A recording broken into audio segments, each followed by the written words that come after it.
Welcome to all of you. मैं अजय कुमार रावल आज आपके लिए लेकर आया हूं माध्यमिक शिक्षा मंडल द्वारा आयोजित कक्षा 11th इतिहास विषय का अर्धवार्षिक परीक्षा के पेपर का संपूर्ण हल आदर्श उत्तर सहित। YouTube के इतिहास में पहली बार जिस टेस्ट का आप अवलोकन करेंगे, अवलोकन करने के पश्चात डिस्क्रिप्शन बॉक्स में उपलब्ध लिंक पर जाकर आप स्वयं इस टेस्ट में पार्टिसिपेट भी कर सकते हैं और अपना स्वमूल्यांकन कर सकते हैं।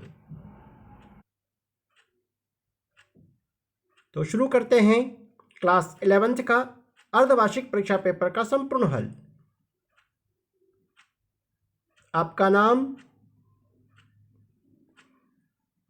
पिता का नाम, मोबाइल नंबर, संस्था का नाम। अब जो अर्धवार्षिक परीक्षा में जो आपके बहुविकल्प हैं, पहले हम वो देख लेते हैं। विश्व में शहरी जीवन की शुरुआत सबसे पहले कहाँ हुई? मेसोपोटामिया में। ओल्ड टेस्टामेंट किस पुस्तक का भाग है? बाइबल का। रोम साम्राज्य का सोने का प्रत्येक सिक्का क्या कहलाता है? सॉलिडस। यहाँ पर आपको एक और चीज याद रखना है, सोने का सिक्का जो था वह सॉलिडस कहलाता था और चांदी के सिक्के को दिनारियस कहा जाता था।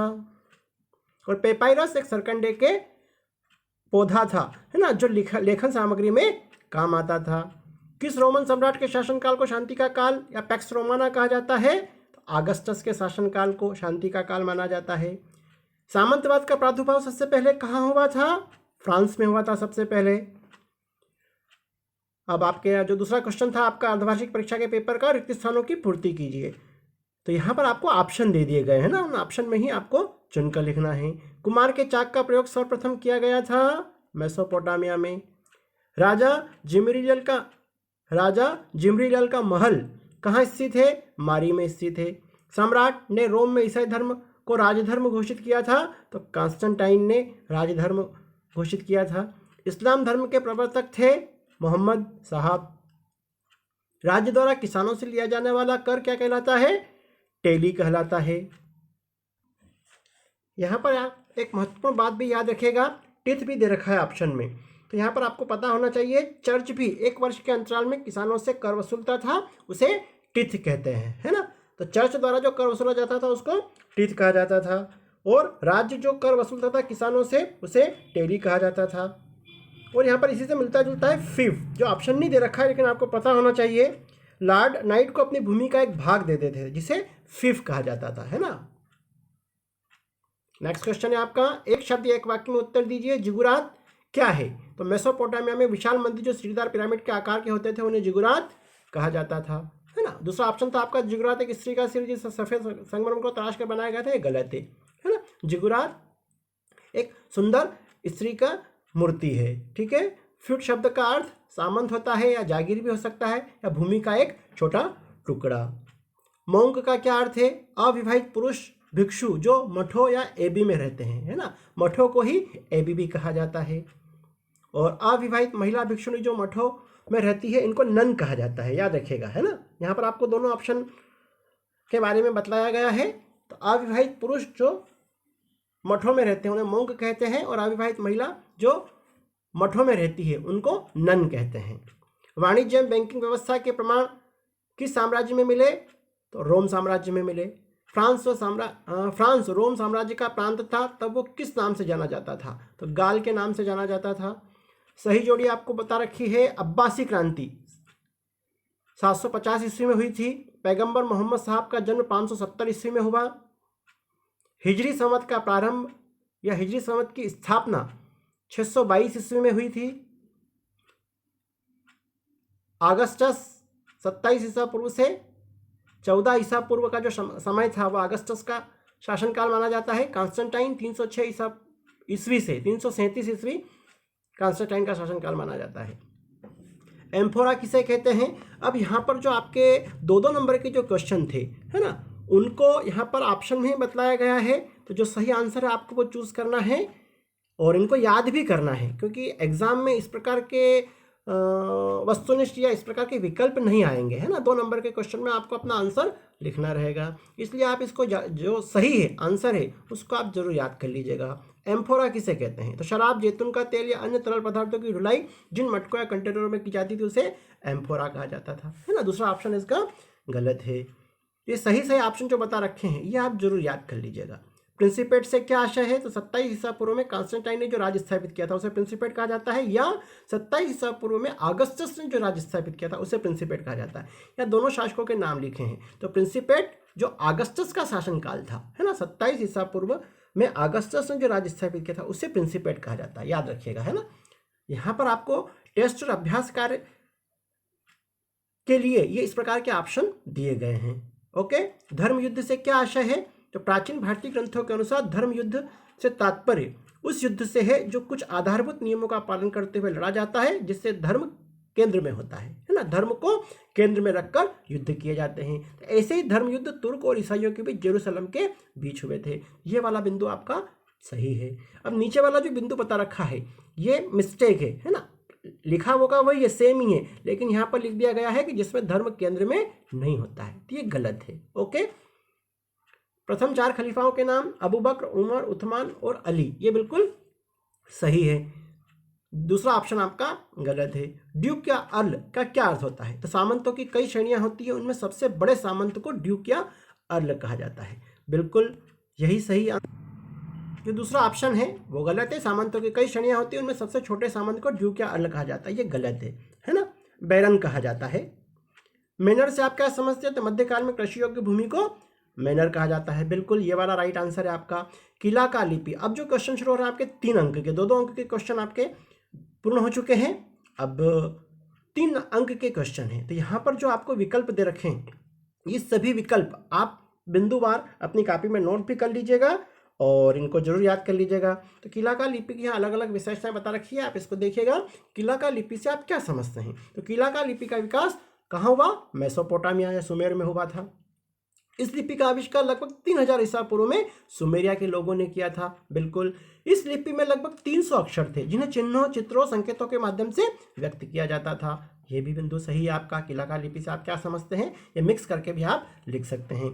इस लिपि को चिकनी मिट्टी की गीली तख्तियों पर नुकीली वस्तु से लिखा जाता था। इस लिपि को किस पे लिखा जाता था? चिकनी मिट्टी की गीली तख्तियां होती थी, है ना, उस पर नुकीली वस्तु या कलम से लिखा जाता था। इस लिपि को एक अंग्रेज अधिकारी हेनरी रॉलिंसन ने 1850 ईस्वी में सबसे पहले पढ़ा था। यह किला का लिपि के बारे में हमने 4 से 5 बिंदु बता रखे हैं। चारों 5 बिंदु सही है, आप इसको जरूर राइट डाउन कर लीजिएगा। आप स्क्रीनशॉट लेते रहिए और अपनी कॉपी में इसको नोट कर लीजिएगा। नेक्स्ट क्वेश्चन था आपका, आप ऐसा कैसे सोचते हैं कि पुराने मंदिर घर जैसे रहे होंगे? तो मेसोपोटामिया के प्रारंभिक मंदिर घर जैसे ही रहे थे, क्योंकि मंदिर का केंद्रीय कक्ष देवी देवता के प्रतिमा का अर्थात गर्भगृह से जुड़ा होता था। बिल्कुल सही है। मंदिरों में दोनों तरफ गलियारे होते थे। बिल्कुल होते थे। खुले आंगन के चारों ओर कमरे बनाए जाते थे। इन मंदिरों में देवी देवता की मूर्ति के दर्शन सीधे नहीं होते थे, वहां तक पहुंचने के लिए आंगन भारी कक्षों से होकर गुजरना पड़ता था। बिल्कुल। सभी मंदिर लगभग एक जैसे ही बने होते थे, अतः घर जैसे दिखाई देते थे। तो यहाँ पर जो बिंदु बताए गए हैं वो सभी बिंदु आपके सही हैं, इसको जरूर राइट डाउन करिएगा। रोमन साम्राज्य में सीनेट की भूमिका कितनी महत्वपूर्ण है? सेनेट भी कहा जा सकता है, जिसे हम वर्तमान में संसद कह सकते हैं ना। संसद जैसी ही सेनेट थी रोमन साम्राज्य में। तो सेनेट की भूमिका थी। रोमन साम्राज्य में सेनेट एक महत्वपूर्ण संस्था थी। सेनेट के सदस्यों की संख्या 300 होती थी। बिल्कुल एक महत्वपूर्ण संस्था मानी जाती थी और इसके सदस्य संख्या 300 थी। इनके सभी सदस्य उच्च वर्ग अर्थात धनी वर्ग के होते थे। जब सेनेट की स्थापना की गई थी तो इसमें जो सदस्य होते थे वो सभी उच्च वर्ग अर्थात धनी वर्ग के ही होते थे। यह लोग निम्न वर्ग की ओर ध्यान नहीं देते थे। गणतंत्रकालीन रोम में सेनेट को बहुत ज्यादा महत्व था। 450 ईस्वी में एक अधिनियम द्वारा निम्न वर्ग एवं उच्च वर्ग दोनों में समानता स्थापित करने के लिए एक नियम बनाया गया था। 450 ईस्वी में एक अधिनियम द्वारा एक नियम बनाया गया जिसमें उच्च वर्ग और निम्न वर्ग दोनों को समानता स्थापित करने के लिए एक नया कानून या नया नियम बनाया गया था। सेनेट के बिना स्वीकृति के कोई भी कानून पारित नहीं किया जा सकता था, है ना। रोमन साम्राज्य में सेनेट की बहुत ही महत्वपूर्ण भूमिका थी, क्योंकि इसकी स्वीकृति के बिना कोई भी कानून पारित नहीं किया जा सकता था। ये सभी बिंदु आपके सही हैं। नेक्स्ट है आपका, रोम साम्राज्य में स्त्रियों की दशा कैसी थी, वर्णन कीजिए। तो रोम समाज पितृप्रधान होने के कारण महिलाओं की स्थिति अच्छी नहीं थी। जैसे हमारे भारतीय समाज में है वैसे की वैसी स्थिति रोमन समाज की भी थी। वहाँ पर भी पितृप्रधान समाज था, तो महिलाओं की स्थिति अच्छी नहीं थी, लेकिन उन्हें पुरुषों की अपेक्षा अधिक कानूनी अधिकार प्राप्त थे, है ना। जिस प्रकार हमारे भारतवर्ष में भी वर्तमान में कई कानूनी अधिकार महिलाओं को दे दिए गए हैं, ऐसे ही अधिकार उस समय महिलाओं को वहाँ पर दे रखे थे। बिल्कुल सही है। पिता की संपत्ति पर पुत्री का अधिकार होता था, पत्नी अपनी संपत्ति का हस्तांतरण अपने पति को नहीं करती थी। बिल्कुल सही है, पिता की संपत्ति पर पुत्री का अधिकार होता था। पुत्री अपने पिता की संपत्ति की उत्तराधिकारी होती थी और पिता की मृत्यु के बाद कानूनी रूप से वह उसकी स्वामी अर्थात मालिक बन जाती थी। हमारे भारतवर्ष में भी इस प्रकार के कानून वर्तमान में बन चुके हैं। इससे स्पष्ट है कि रोमन समाज में महिलाओं को कई वैधानिक अधिकार प्रदान किए गए थे, लेकिन यह भी सत्य है कि रोम समाज में महिलाएं घरेलू हिंसा का भी शिकार होती थी, है ना। पुरुष पितृप्रधान समाज था, तो निश्चित ही कहीं ना कहीं पुरुष प्रधान समाज होने के कारण महिलाओं को घरेलू हिंसा का शिकार भी होना पड़ता था। नेक्स्ट क्वेश्चन है आपका, 7वीं शताब्दी के आरंभिक दशकों में बेदुइयों के जीवन की विशेषताएं लिखिए। बेदुइया प्रजाति के लोग कबीले में रहने वाले लोग थे और यह खानाबदोश जीवन व्यतीत करते थे। तो इनके जीवन के मुख्य विशेषता यहाँ पर आपको बिंदुवार बता रखी है। बेदुइया का जीवन अत्यंत संघर्षशील था। यह लोग खानाबदोश जीवन व्यतीत करते थे। बिल्कुल, खानाबदोश मतलब एक स्थान से दूसरे स्थान पर अपने भोजन की तलाश में भटकना, जिसको हम यायावर भी कहते हैं। यह लोग पशुचारी थे, है ना। कई प्रकार के पशुओं को पालते थे, जिसके अंतर्गत यह अनेक पशुओं जैसे ऊंट, गधे, कुत्ते, बिल्ली, भेड़, बकरी आदि को पालते थे। यह लोग हर एक क्षेत्रों जिन्हें नखलिस्तान कहा जाता था की तलाश में घुमा करते थे। नखलिस्तान मतलब जो हरे भरे क्षेत्र होते हैं उसको नखलिस्तान कहा जाता था, और जो बेदुइया जहाँ रहते थे वह रेगिस्तान क्षेत्र था। तो नखलिस्तान बहुत ही कम दिखते थे, हरे भरा क्षेत्र बहुत ही कम मिलता था। जहाँ हरे भरे क्षेत्र होते थे वहाँ आसपास जल स्रोत तथा खजूर के पेड़ इनको मिल जाते थे। तो पानी और खजूर यह अपने भोजन में इस्तेमाल करते थे। ऊंट इन लोगों के लिए परिवहन का प्रमुख साधन था तथा उनके सुख दुख का साथी भी था। ऊंट एक स्थान से दूसरे स्थान पर जाते थे। तो आपको पता है रेगिस्तान का जहाज कहा जाता है ऊंट को, तो ऊंट ही इन लोगों के परिवहन का मुख्य साधन भी था और इनके सुख दुख का साथी भी माना जाता था। तो यह आरंभिक दशकों में बेदुइयों के जीवन की विशेषताएं यहाँ पर बतलाई गई है। नेक्स्ट क्वेश्चन है आपका, इस्लाम धर्म के मुख्य सिद्धांत लिखिए। इस्लाम के अनुसार अल्लाह एक व सर्वशक्तिमान, सर्वज्ञ और सर्वव्यापी है और मूर्ति पूजा नहीं करना चाहिए। बुत परस्ती, है ना, बुत परस्ती अर्थात मूर्ति पूजा नहीं करना चाहिए। ये इस्लाम धर्म के मुख्य सिद्धांतों में पहला सिद्धांत है। अल्लाह के सिवा कोई और परमात्मा नहीं है और हजरत मोहम्मद उसके पैगंबर है। यह दूसरा सिद्धांत है। पैगंबर मोहम्मद के अनुसार आत्मा अमर है। बुरे कर्मों को दोजक और अच्छे कर्म वालों को जन्नत नसीब होती है ना। दोजक मतलब नर्क और जन्नत मतलब स्वर्ग नसीब होता है। आप यदि खराब कर्म करेंगे तो आपको नरक जाना पड़ेगा और अच्छे कर्म करेंगे तो आप स्वर्ग नसीब होगा आपको। कुरान इस्लाम का सबसे पवित्र ग्रंथ है, इस पर आपको यकीन करना चाहिए। यहाँ इस्लाम धर्म के मुख्य सिद्धांत बतलाए गए हैं और ये क्वेश्चन भी परीक्षा में आ सकता है। नेक्स्ट क्वेश्चन था आपका, रोम साम्राज्य की जानकारी के साधनों की विवेचना कीजिए। अब रोम साम्राज्य की जो जानकारी मिलती है वो किन साधनों से मिलती है?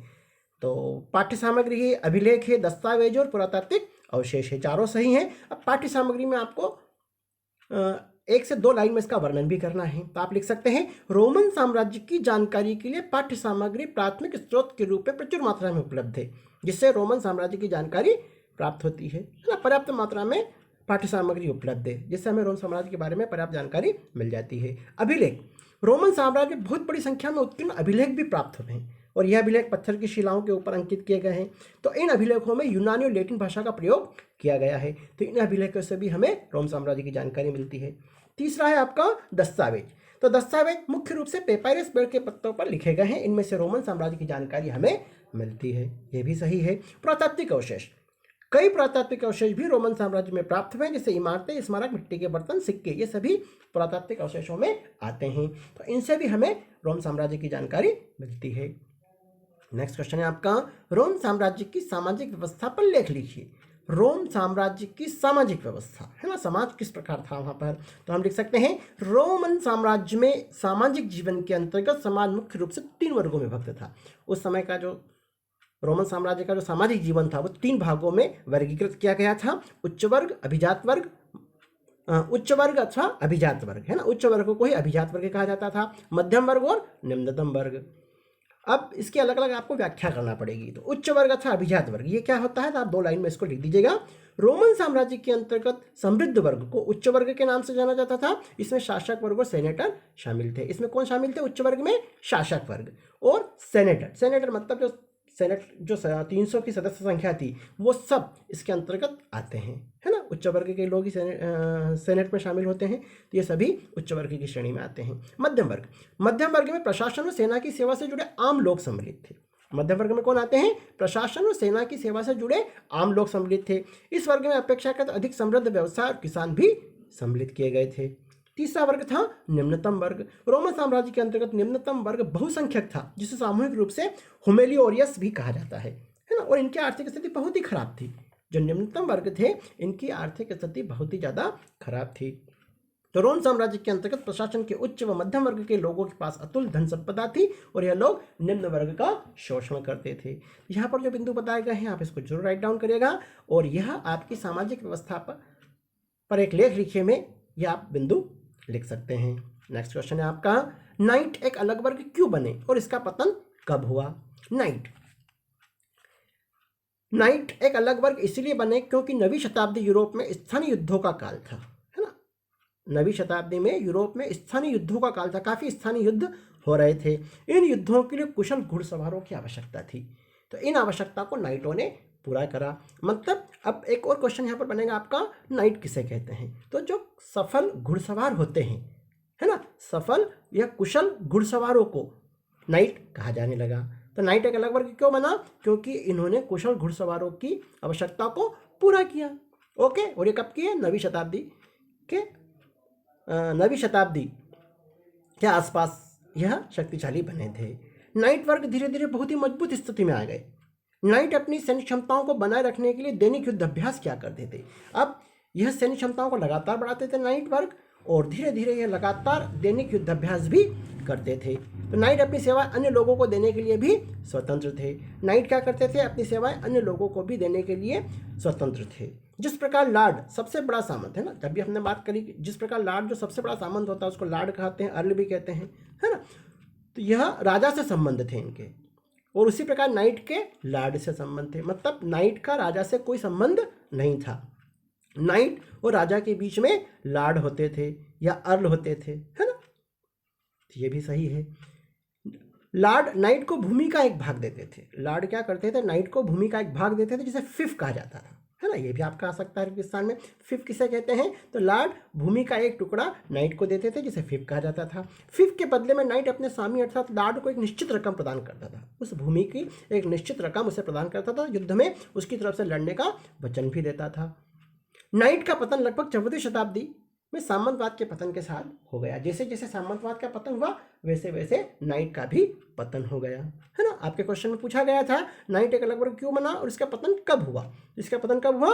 14वीं शताब्दी में सामंतवाद के पतन के साथ ही नाइट वर्ग का भी पतन हो गया। नेक्स्ट क्वेश्चन था आपका, फ्रांस के सर्फ और रोम के दास के जीवन की दशा का वर्णन कीजिए। अब फ्रांस में जो दास होते थे उनको सर्फ कहा जाता था, और रोम में जो दास थे उनको दासी कहा जाता था। अब दोनों में जीवन दशा का वर्णन करना है। तो फ्रांस के सर्फ और रोम के दास दोनों का शोषण किया जाता था, है ना। दोनों का शोषण किया जाता था, किंतु उन दोनों की जीवन शैली में कुछ अंतर मौजूद थे, है ना। रोम और फ्रांस के दासों में थोड़े बहुत अंतर थे। रोमन दास के साथ पशुओं जैसा व्यवहार किया जाता था। उन्हें जीवन की मूलभूत आवश्यकताओं से वंचित रखा गया था। दास को लेकर रोमन समाज में प्रायः संघर्ष होते रहते थे। तो रोम समाज में पशुओं जैसा व्यवहार किया जाता था दासों के साथ, है ना, और मूलभूत आवश्यकता की चीजें भी उनको उपलब्ध नहीं करवाई जाती थी। और सदैव दासों के कारण रोमन समाज में प्रायः संघर्ष होता था, है ना, आपस में लड़ते रहते थे। फ्रांस में सर्फ दास किसान थे। अब फ्रांस के जो सर्फ थे वो कौन थे? दास किसान थे। ओके, अब दास किसान से तात्पर्य है वो घर का काम भी करते थे और खेती का भी काम करते थे। और यह किसानों का निम्नतम वर्ग था। इसकी समाज में काफ़ी संख्या थी, उन पर कई प्रकार के प्रतिबंध लगाए गए थे, है ना। प्रतिबंध तो यहाँ भी थे, रोम में भी प्रतिबंध थे और फ्रांस के सर्फ पर भी कई प्रकार के प्रतिबंध लगाए गए थे। कृषक वर्ग में सर्फदास का स्थान सबसे निम्न था। उनके पास अपनी कोई भूमि नहीं होती थी। जो दास होते थे उनके अपनी कोई भूमि नहीं होती थी, सामंतों के खेतों में ही काम करते थे और सामंतों के गृह कार्य भी इनको करना पड़ते थे। तो समाज में इनकी स्थिति अत्यंत दयनीय थी। तो यह आपका एक और महत्वपूर्ण प्रश्न तैयार हुआ। अब हम आ गए हैं क्वेश्चन क्रमांक 21। शहरी जीवन शुरू होने के बाद कौन कौन अस्तित्व में आई?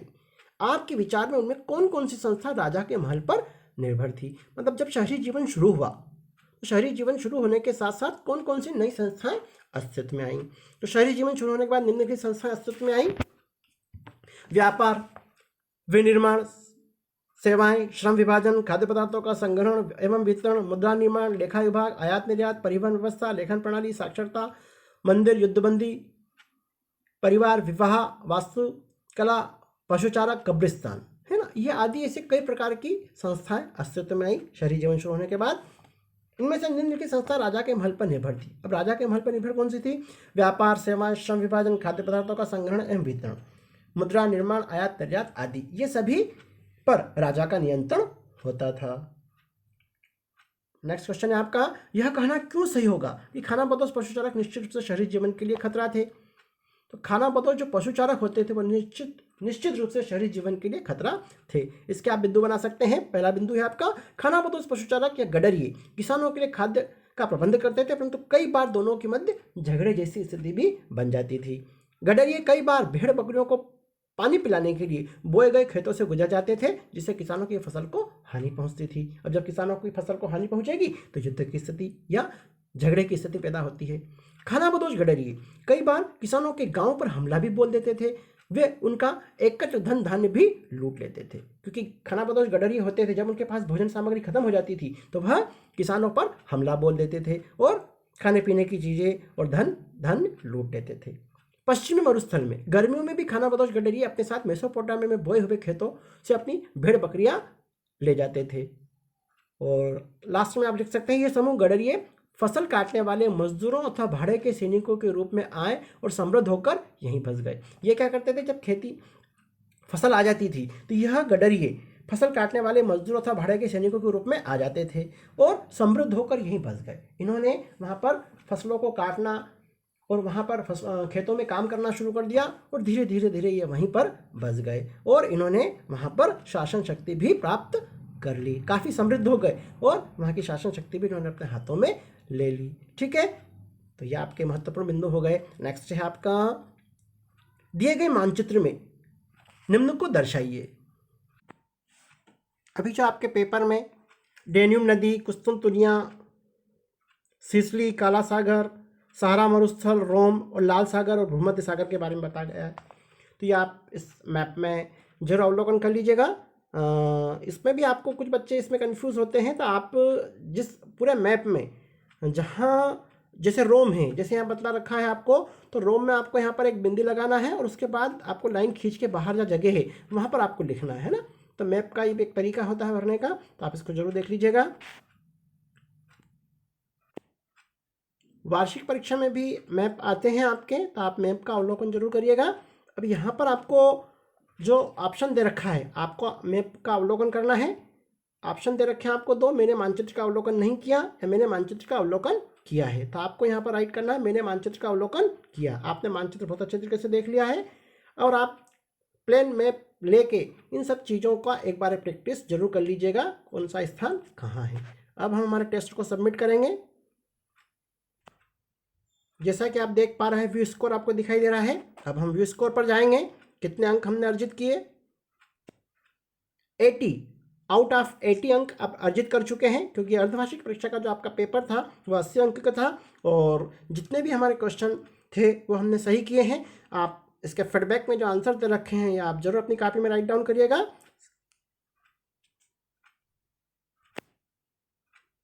जिस प्रकार अभी आपने अर्धवार्षिक परीक्षा के पेपर का संपूर्ण हल देखा, इसी प्रकार मेरे YouTube चैनल पर आपको चैप्टर वाइज टेस्ट श्रृंखला मिलेगी। प्रत्येक चैप्टर का एक टेस्ट दिया जाएगा और इसी तर्ज पर टेस्ट तैयार हुए हैं आपके, वस्तुनिष्ठ प्रश्नों की तर्ज पर ही निबंधात्मक प्रश्न भी तैयार किए गए हैं।